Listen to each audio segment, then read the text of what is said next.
grocery. Grocery naman, huwag mong malengke. Ang groceries ba?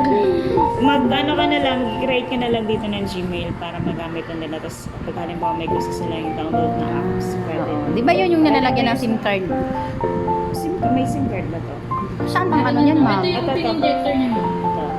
Tapos ito yung sa charging pin. Ah, dito yan yung Charging SIM card. pin, ito yung SIM card, ito yung volume, ito yung Pwede ka bukas, ma'am. Para sa tempered niya, ma'am. Ah, wala. Oo. Ah, I-order lang, ma'am. Buksan mo, ma'am.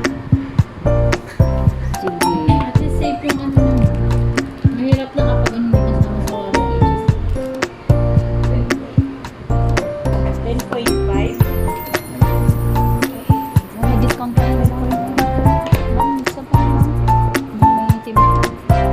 Sir, 500 na lang, sir. Kami na mag-aabog. Abunuan mo na lang, sir.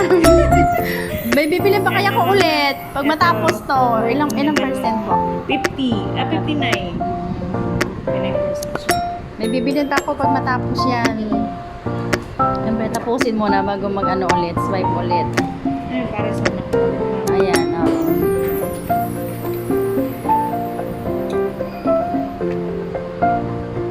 Balik ka bukas, sir.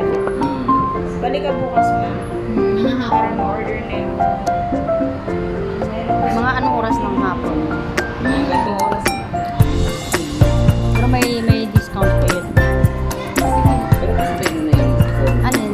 Alin? Yung dito mo, ma'am. Yung bagay mo po. Kasi Ah. tempered. Magkano yun? 100?